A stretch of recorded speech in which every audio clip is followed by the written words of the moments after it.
चलो सभी लोग बातें बंद करें और पन्ना उलटना भी बंद करें। अभी जो हम लोग चल रहे थे लेट आउट हाउस चल रहे थे। कौन चल रहे थे? Let out house. नहीं चलो सुनोगे ना, ए बाबू बंद करो। अभी तो जो चल रहे थे, क्या चल रहे थे? Let out house. Let out house में कैसे टैक्सेबल इनकम निकाली जाती है, सारा प्रोसेस हम लोग पढ़ चुके हैं। यानी सेक्शन 22 पढ़ चुके हैं, सेक्शन 23 पढ़ चुके हैं, सेक्शन 24 पढ़ चुके हैं, सेक्शन 25 भी पढ़ चुके हैं। वही एरियर और एरियर रेंट रिसिप्ट और अनरिलाइज्ड रेंट रिसिप्ट वाला 30% आपको काट के उसमें टैक्सेबल हो जाएगा। बताया था ये सब चीजें। तो तुम लोग लेट आउट का सारा टॉपिक खत्म कर चुके हो। अब बच रहा है हम लोगों का सेल्फ ऑक्यूपाइड हाउस। वैसे भी 4 तरह के मकान की बात करनी है इसमें। तो अभी लेट आउट का बताया हूँ, सेल्फ ऑक्यूपाइड का बताने जा रहा हूँ। फिर बताऊंगा पार्शियली लेट आउट का हाउस है भी टॉपिक, क्वेश्चन भी लगाया गया पार्शियली का।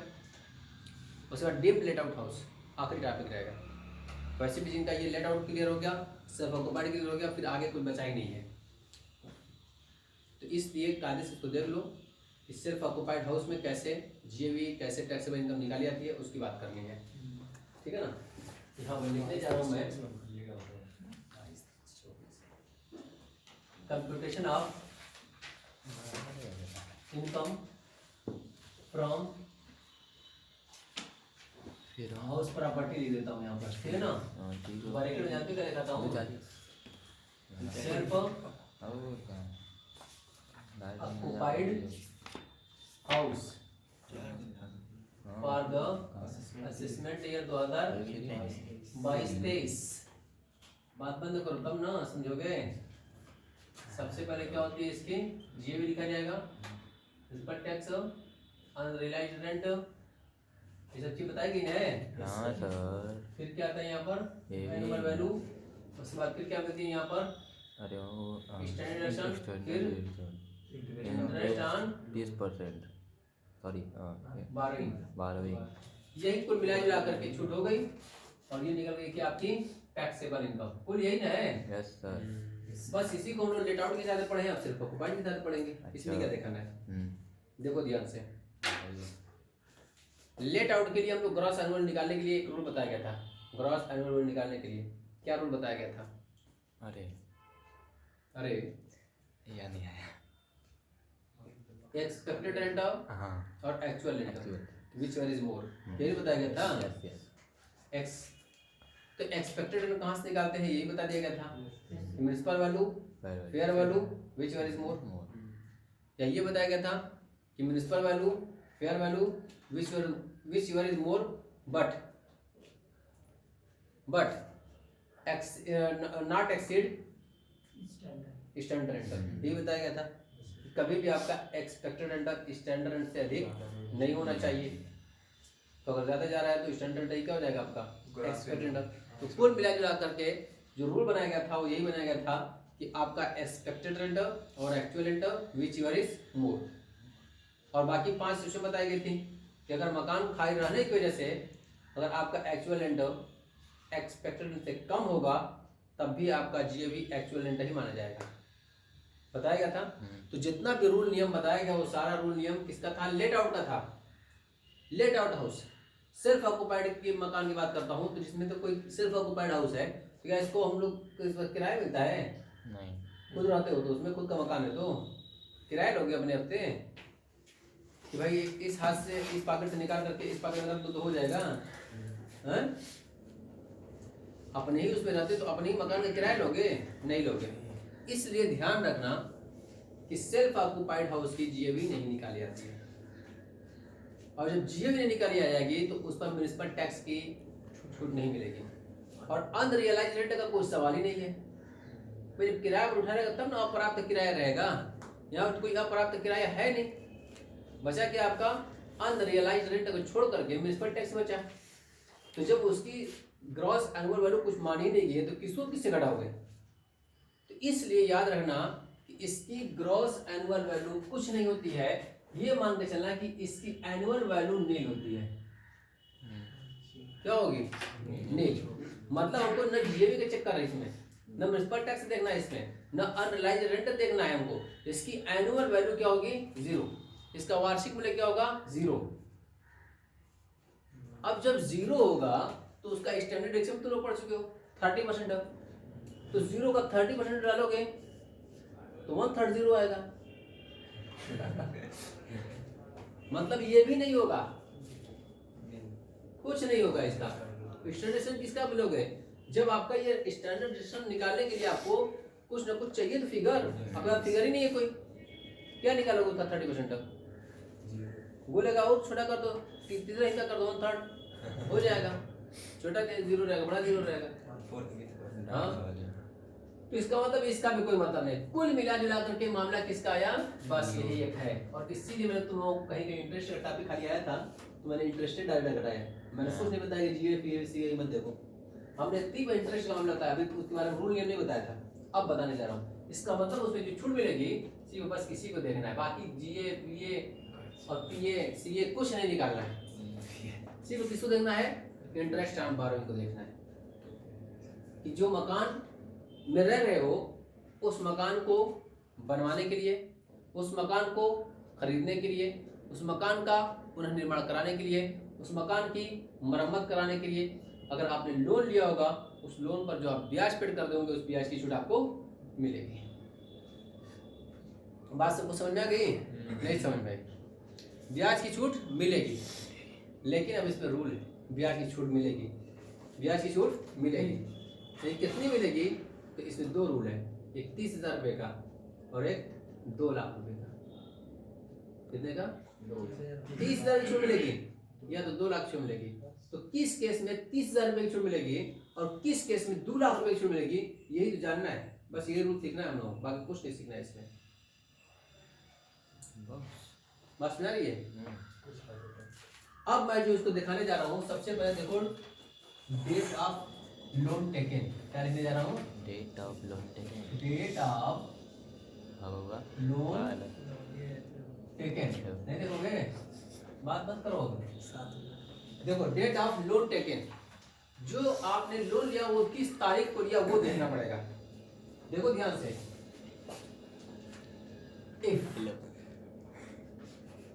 लोन टेकन, क्या लिख रहा हूँ मैं बे? लोन नहीं है, हाँ, टेकन बिफोर 1/4 1/4/19। अरे 99। 1/4/1999 से पहले अगर लोन लिया होगा तो उसके लिए क्या रूल है? और ऐसा भी हो सकता है कि इफ लोन टेकन आफ्टर 1/4/1999, इसको 31 मार्च कह सकते हो, बहुत अच्छा लगेगा। 31 मार्च 1999 के पहले, और यहाँ पर क्या है? 1 अप्रैल 1999 से पहले, ठीक है ना, बाद में। हाँ जी देखो, तो अगर आपने लोन जो है 31 मार्च 1999 के पहले लोन लिया होगा, ध्यान सुना, 31 मार्च 1999 से पहले लिया होगा, किस पर्पस से लिया होगा? Purpose of loan, purpose of loan. तो कितने पर्पस बता सकते हैं? क्या क्या? रिपेयर, परचेज ऑफ बिल्डिंग, फिर कंस्ट्रक्शन ऑफ बिल्डिंग और रिकंस्ट्रक्शन, मान लो। फिर और था जवाब आया रिपेयर ऑफ बिल्डिंग। ये 4 पर्पस से अगर आपने लोन लिया होगा, मकान खरीदने के लिए, मकान बनवाने के लिए, मकान का पुनर्निर्माण कराने के लिए, मकान की मरम्मत कराने के लिए, इन 4 मकसद से अगर आपने लोन लिया होगा, लोन की डेट कब होगी? 31 मार्च 1999 से पहले लिए होगे अगर आपने लोन, तो आपको ब्याज की छूट मिलेगी। डिडक्टेबल इंटरेस्ट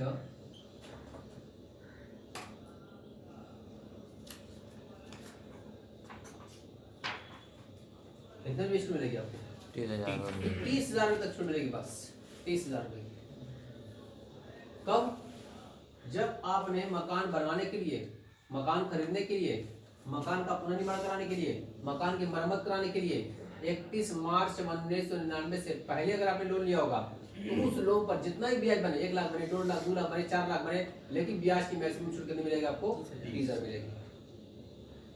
अगर 15,000 होता है 15,000 मिलेगी, 20,000 हो रहा है 20,000 छूट मिलेगी। लेकिन 35,000 चला गया 30,000 छूट मिलेगी। 45,000 चला गया 30,000 छूट मिलेगी। 1 लाख चला गया 30,000 छूट मिलेगी। ये कंडीशन अगर पूरी करता है तो क्लियर है। अब इसमें आता हूँ, अगर 31 मार्च 1999 के बाद लोन लिया गया है तो इसमें पर्पज ऑफ लोन क्या हो सकता है? यहां पर लिख दो, purpose of loan. Number 1, reconstruction of, ये बताओगे बिल्डिंग। और क्या लिखने वाला हूं? Repairing of building. और उसका देखो यहाँ पर क्या लिख रहा हूँ, यहाँ पर लिख रहा हूँ परचेज ऑफ बिल्डिंग। और दूसरा क्या लिख रहा हूँ? Construction of building. इस केस में देखो कितना होगा, इस केस में डिडक्टेबल इंटरेस्ट रुपीज 30,000 ओनली। और इस केस में देखो डिडक्टेबल इंटरेस्ट रुपीज, बात समझ आ गई अब? हैं? इसका मतलब अगर 1/4/1999 के बाद लोन लिए हो, 1/4/1999 के बाद का लोन है, और लोन का पर्पस पता है हमको कि मकान का पुनः निर्माण कराने के लिए या मकान की मरम्मत कराने के लिए अगर आपने लोन लिया होगा तो आपको कितनी छूट मिलेगी? 30,000 रुपया। लेकिन 1/4/1999 के बाद लोन लिया अगर आपने, और मकान का पर्पस क्या है? मकान खरीदना या मकान बनवाना, मकान खरीदना और मकान बनवाना, तो आपको कितनी छूट मिलेगी? 2 लाख रुपया। इसका मतलब अब समझो, समझा है मतलब? हाँ सर, पूरा समझा। इस सभी केस में कितना जाएगा आपका? 30,000। तो इसका मतलब सबको मिला जुला करके आपको एक चीज याद रखनी है कि 2 लाख की छूट मिलेगी, 2 लाख की छूट मिलेगी अगर कुछ कंडीशन पूरी करो। पहली कंडीशन ये है कि आपका लोन 31 मार्च 1999 यानी 1 अप्रैल 1999 से दिया गया हो, ठीक है? 1 अप्रैल 1999 के बाद दिया गया हो। दूसरी बात, मकान खरीदने या मकान बनवाने के लिए आ गया हो, तो आपको छूट कितनी मिलेगी? 2 लाख। बस एक ही केस याद रखना है कसम से, सिर्फ एक केस। बाकी सब 30,000 पे जितना घुमा फिरा किया हो ना, कुछ नहीं समझना है, सिर्फ इतने को समझना है कि 2 लाख की छूट कब मिलेगी। शर्त नंबर 1, 31 मार्च 1999 के बाद लोन लिया गया हो, यानी 1 अप्रैल 1999 से लोन लिया गया हो, उसके बाद लिया गया हो। दूसरी बात, लोन जो लिया गया हो, लोन का मकसद करना चाहिए मकान बनवाने के लिए और मकान खरीदने के लिए, बस इसी केस में 2 लाख की। बाकी सभी केस में आंख बंद करके कितना डाल दो? 30,000 डालना है इसमें। हाँ, पूरा निर्माण करना और बनाने का मतलब समझ रहे हो? एक जगह मैं लिखता हूँ कंस्ट्रक्शन ऑफ बिल्डिंग और जगह लिखता हूँ रिकंस्ट्रक्शन ऑफ बिल्डिंग, फर्क नहीं है? हाँ, तो फिर क्या समझना है? लॉ में जितना लिखा हुआ वही समझना है हमको, कि फिर भी वही कहोगे? नहीं, बनवा तो रहे हैं, कोई फर्क ही नहीं है, फर्क नहीं है इसमें, फर्क है ना? इनकम टैक्स उसको डिफाइन किया हुआ है कि भाई अगर ऐसा होगा तो इतना मिलेगा, इतना हो तो इतना मिलेगा। क्लियर है? तो ये कानून की किताब है, लॉ की किताब है, जितना कहा गया उतना ही सुनना है, इसमें दिमाग लगाए गए किनारे। सही बात है। जेल में चले जाओगे मतलब कहने का, कानून का उल्लंघन करोगे ना अपना दिमाग चला करके, बहुत ज्यादा बिल्ली न बन करके। लॉ में जितना कहा गया लाही की बात रखनी है। लॉ ने कहा कि ऐसा होगा ये केस चलेगा, अगर ऐसा होगा तो ऐसा होगा। अभी नहीं देखेंगे कि बनना ही तो है, तो बनवाने के चक्कर में कहीं और बना देंगे तुम जाकर नहीं। तो इसलिए जो है कानून में जितना बताया गया है, रिकंस्ट्रक्शन और कंस्ट्रक्शन दोनों सेम चीज है, यानी मकान बनवाना हो और मकान का पुनर्निर्माण कराना हो, तो हम लोग इनकम टैक्स के पॉइंट ऑफ व्यू देखेंगे तो दोनों डिफरेंट है। कि अगर मकान को गिरवा करके बनवाते हो तो उसके लिए आपको मैक्सिमम 30,000 मिलेगी। अगर नया मकान बनवाते हो, प्रति जमीन पड़ी थी पूरा बुनियाद से बनवा रहे हो आपके लिए, उसके लिए 2 लाख की छूट मिलेगी। ठीक है ना, ये रूल याद रखना है। इसको फटाफट पहले चिपका लो, नोट कर लो, तब उसके बाद कुछ बातें जो हम लोग क्वेश्चन लगवा चुके तुम लोगों से, मैं उसी तरफ चलूंगा ताकि जो तुम लोग डाउट रह गया था वो क्लियर हो जाए।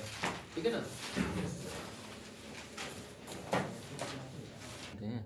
हाँ ये जब सेल्फ ऑक्युपाइड हाउस होता है तो एनुअल वैल्यू 0, एनुअल वैल्यू 0, मतलब उसमें ना ग्रॉस एनुअल वैल्यू निकालना है, ना म्युनिसिपल टैक्स मिलेगी, ना उसमें कोई अनरियलाइज्ड रेंट है, कुछ नहीं है उसमें। जितना मेहनत करते थे हम लोग लेट आउट में, इसमें कुछ ऐसा ही नहीं। इसमें सिर्फ काम किसका है, किससे सिर्फ कुछ मिलेगी, ब्याज की।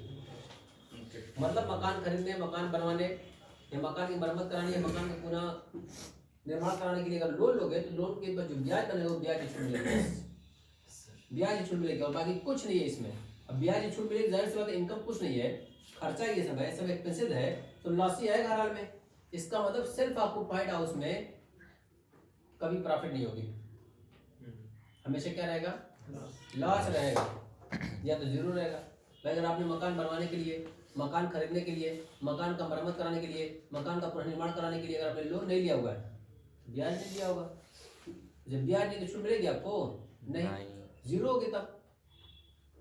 इसका मतलब सेल्फ ऑक्युपाइड हाउस में या तो आपकी टैक्सेबल इनकम 0 होगी या माइनस में कुछ आएगी, नेगेटिव में आएगी, ठीक है ना। और ये कब कितनी जाएगी, तो कुल 2 ही रूल रहेगा, 30,000 रुपये का और 2 लाख का।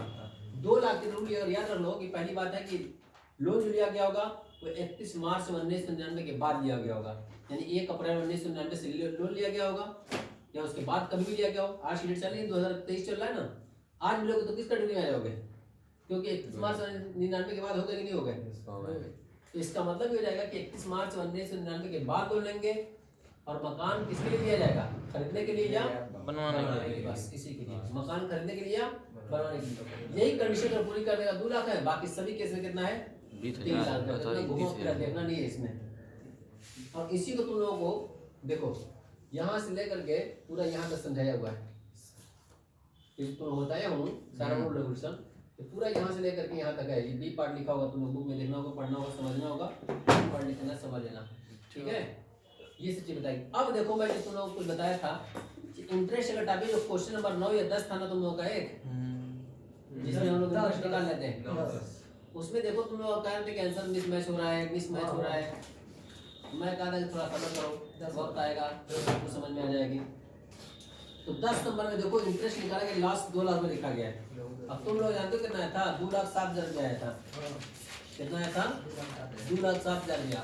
अब बात समझ में आ गई 2 लाख क्यों लिया गया, क्योंकि ये सेल्फ ऑक्युपाइड हाउस है और टोटल जो ब्याज प्री कंस्ट्रक्शन पोस्ट कंस्ट्रक्शन मिला करके जो ब्याज हो रहा था ना वो 2,07,000 रुपया हो रहा था। कितना हो रहा था, मिला कि नहीं मिला, तो वही पर बस अकेले बताया चले जा रहा हूँ मैं करके। 2,07,000 रुपये तुम ब्याज निकाले उसका देखो, लेकिन 2,07,000 रुपये मैंने कहा था कि ठीक है डिडक्टेबल इंटरेस्ट यही 2,07,000 रुपया। तो अब पता चल गया 2 लाख रुपया क्यों है, तुम लोग उस टाइम आवाज उठाए थे, इस सर 2 लाख लिखा हुआ है आंसर में। हो जाएगा, समझ में आ गई। चलो ये भी तुम लोगों का हो गया। और उसके अलावा एक क्वेश्चन तुम लोगों का क्या बोलो ना जी, क्या नहीं समझ में होता, इंटरेस्ट निकाले हो इसका क्वेश्चन नंबर 10 का है, क्वेश्चन नंबर 10 और 9 दोनों सेम क्वेश्चन था। क्वेश्चन नंबर 9 में तो कोई दिक्कत नहीं थी, लेकिन क्वेश्चन नंबर 10 में अगर तुम ब्याज निकल के आया था 2,07,000 रुपया निकाले हो, तब तो लगाओगे तब ना जानोगे, क्या समझ में आएगी। पहले तो जो तरीका बताया ब्याज निकालने का वो तो अलग ही रहेगा। ब्याज कैसे निकाला जाता है उसके लिए तुम लोग कहोगे तो लिंक भेज दूंगा, देख लेना, उसको पढ़ाया गया ना, उसको अलग से टॉपिक दिया गया था, उसका पूरा लेक्चर जो है ब्याज ही निकालने पर चला था हम लोगों को उस दिन, ठीक है ना। तो ब्याज निकालना एकदम अलग टॉपिक था, कैसे ब्याज निकालता है, प्री कंस्ट्रक्शन कैसे निकालते हैं, पोस्ट कंस्ट्रक्शन कैसे निकालते हैं, टोटल इंटरेस्ट कितना जोड़ोगी, तो सब मिला करके आपको कितना होना चाहिए 2 लाख रुपया। और कितने मकान सेल्फ ऑक्युपाइड बनाता है ये भी देख लो इनकम टैक्स में। इनकम टैक्स में सेल्फ ऑक्युपाइड हाउस 2 मकान माना जाता है, मतलब अगर आपके पास 2 मकान है अब दोनों में अपने खुद रहते हो तो दोनों मकान को सेल्फ ऑक्युपाइड डिक्लेयर किया जा सकता है, लेकिन दोनों का जो ब्याज मिला करके कुल कितना होगा, 2 लाख रुपए से ज्यादा नहीं होगा। 2 लाख रुपए से ज्यादा नहीं होगा। ये नहीं कि 2 मकान 2 लाख रुपए 4 लाख रुपए छूट मिल जाएगी आपको। कुल मिला जुला कितनी छूट मिलेगी आपको, 2 लाख की छूट मिलेगी। हो गया ना। चलो एक क्वेश्चन तुम लोगों का एक और आया था जिसमें 2 मकान थे, उसमें एक में म्युनिसिपल टैक्स और ये सब चीज देखा करके। हाँ, क्वेश्चन नंबर 17 देखो। 17 में जो पहला मकान है उसमें मकान के निर्माण के लिए ब्याज लिया था 32,000 रुपया। देखो लिखा हुआ है 32,000 रुपया है। तो उसका लेट आउट की मैं इनको बता चुका था। देखो लेट आउट की इनकम कितनी आई थी, नहीं बताओगे? क्वेश्चन में खुद लगवाया हूँ उसको। क्वेश्चन नंबर 17 मैंने कहा था सिर्फ ऑक्युपाइड छोड़ देना, 30,000 रुपया बस लास्ट में दिखाया हूँ। और देखो लेट आउट की इनकम कितनी लगवाया हूँ क्वेश्चन नंबर 17 की।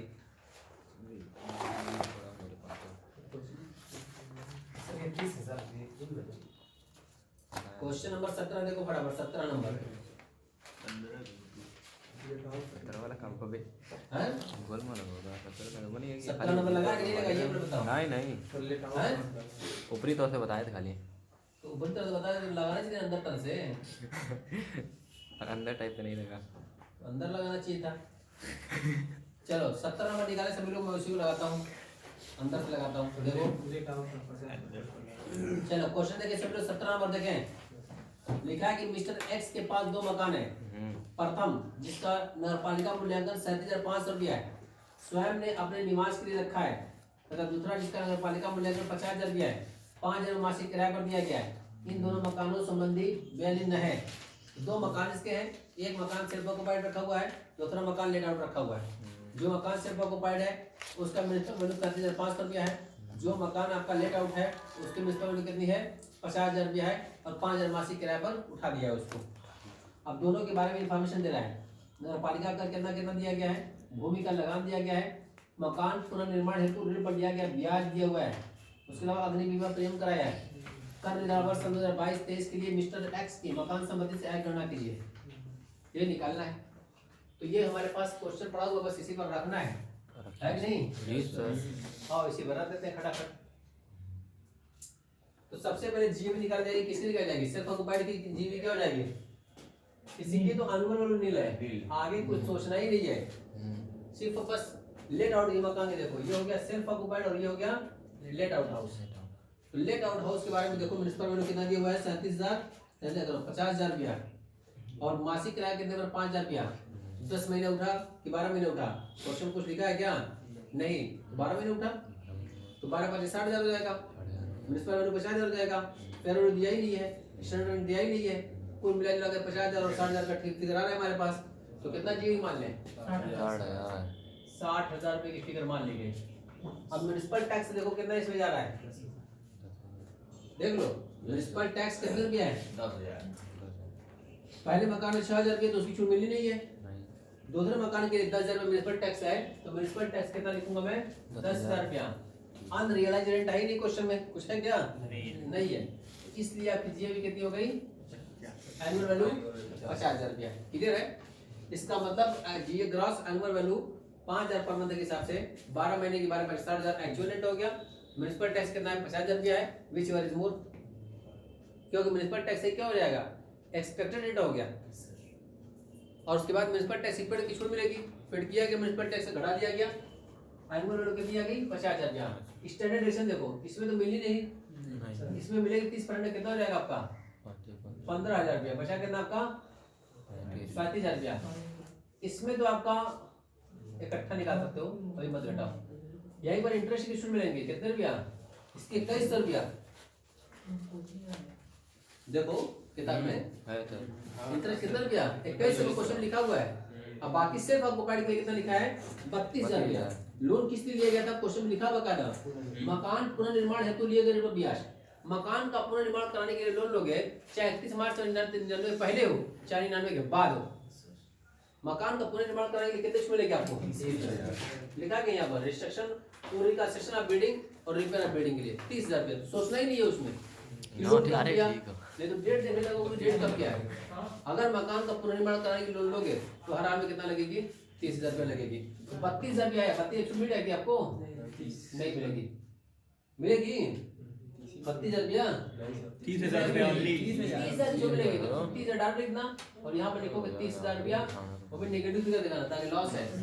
अब ये 50,000 में से ये 15 झगड़ा है 35,000 हो गया, 35,000 में से 2 झगड़ा कितना हो जाएगा 33,000, ये कितना हो जाएगा 32,900 रुपया। अब जब निकालोगे यहाँ पर टैक्सेबल इनकम, देखो इधर टैक्सेबल इनकम, तो income from let out house कितना 32,900 रुपया। फिर लिखोगे loss from self occupied house 30,000 रुपये नेगेटिव फिगर है ये, 32,900 रुपये आपकी इनकम, 30,000 रुपये एक्सपेंसेस, तो नेट इनकम कितनी आ गई आपकी 2900। यही टैक्सेबल है, इसी पर टैक्स लगेगा, ठीक है ना। तो मुझे यहाँ पे ये क्वेश्चन मैं बता चुका था यहाँ तक, सिर्फ इसी को नहीं बताया था कि भाई सेल्फ ऑक्युपाइड प्रॉब्लम का तब तो 2 क्वेश्चन में छुड़ा रखा तुम लोगों को, क्वेश्चन नंबर 10 और क्वेश्चन नंबर ये 17। नोट कर लो, क्वेश्चन नंबर 17 है ये, कौन सा ये 17 नंबर है। इसको पोस्ट कर दो बाबू।